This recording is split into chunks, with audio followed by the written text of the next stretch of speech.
The Hylas name is unfamiliar to the ears of most motorboaters, but the Taiwanese shipyard has an impressive reputation amongst the sailing fraternity. Designed by renowned Kiwi naval architect Dean Salthouse, the boat has been in production in New Zealand since 2005, where it has a keen following.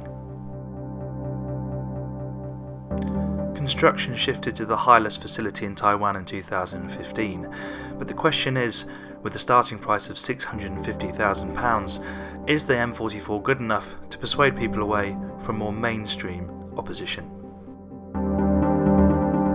This boat has two 370 horsepower Yanmar diesels, but there are plenty of engine options. You can have a single engine if you like, and Hylas are a flexible yard. If you want a particular engine, then they will fit it for you, but performance with these 370s is very good. We got 30 knots on the nose today, about 50% fuel, about 40% water, and it means that you can cruise comfortably between, well, 10 knots and 28 really, so you've got a nice wide cruising band. And this hull has actually been around for quite some time. It's designed by Kiwi naval architect Dean Salthouse, and it's been used on pilot boats, patrol boats, so it's proven in the commercial sector. They've made some tweaks for the leisure version. It's now got a skeg out aft to protect the stern gear, but it's a very solid, very soft riding hull. Given the conditions are pretty kind today, but we've been confronted with some wash out in the Solent and the boat handled it very nicely indeed. And the beauty is that you can travel along like we are now at 25 knots, but if it kicks up, slow it down to 16, 17, 18, and it will just push on through confidently and comfortably. There are a couple of issues though. One is that it's quite noisy in here. You're very aware that you've got two big 370 horsepower motors just under the floor here. They do make themselves heard and sound readings are quite high. The other thing is that the helm, though it's clear and it's easy to use, the geometry isn't quite right. This fixed wheel's a bit too low, the throttles are fixed atop the dash here, so they're a bit of a stretch, and the seat has no adjustment. And though there are footrests, neither of them are particularly comfortable. You find yourself sitting at quite an odd angle, and for longer journeys it won't be particularly comfortable, though I do like the fact there's enough headroom that you can stand. And another good point about this helm is that you have this, it's more a side window, but it's big enough that you can use it to get out onto the side decks, and it means you can ventilate really easily and talk to the crew very easily as well. There are two versions of this boat. This is the M44, there's also an M49 which got an extended cockpit. This M44 definitely favours the wheelhouse. That is a much bigger space than the cockpit, but the cockpit has a good layout in that the seating wraps all the way around so you can sit and look aft. You also have a bench on this side, so it's nice and sociable.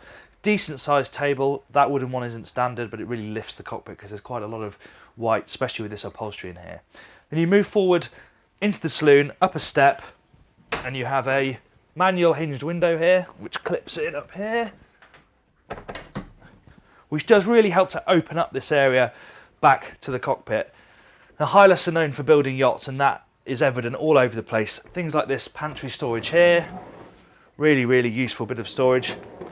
Boost the kitchen. The fact that you have big fiddles all over these kitchen tops, a top loading fridge, and then that is boosted by even more cold space here. Okay, you haven't got a full size fridge freezer, but these will go a long way to helping with cooling storage.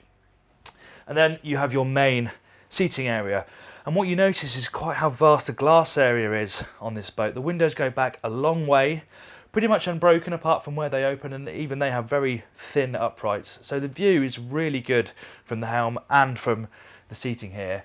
A couple of manual hatches overhead, they're the only option. There isn't a sunroof option, but these manual hatches, you know, they're never going to fail, and they do allow lots of light in, and they're very easy to open nice and quickly.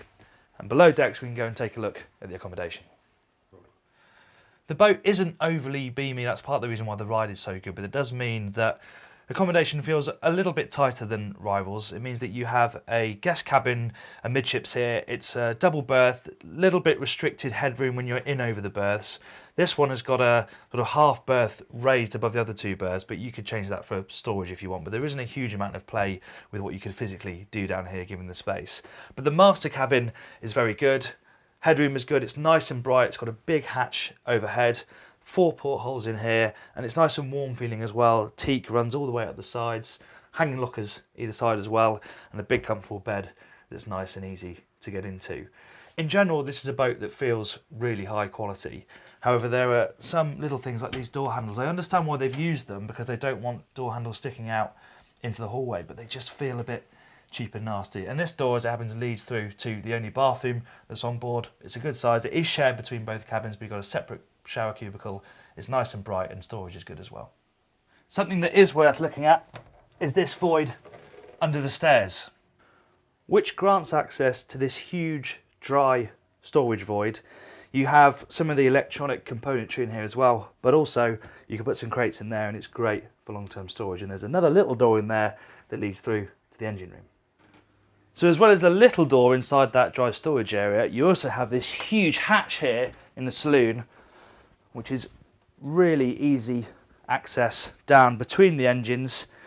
It's really well lit, very neat and tidy down there. Again, you could also use this central bit as well for a bit of storage, but crucially it's very simple to get to the daily service items. You've got your clear fuel filters mounted on the bulkhead here, very easy to get to the shafts as well. Should be an easy boat to work on, especially doing daily service items. The M44 is built to withstand anything the sea can throw at it, much like a Seaward or Dale Nelson. Whether that is enough to lure British and European buyers away from these more established brands is another matter. In the sailing market, Hylas has the name and reputation to support its premium pricing. In the UK motorboat market, it is still a relative newcomer and faces an uphill battle to draw people away from more established competition.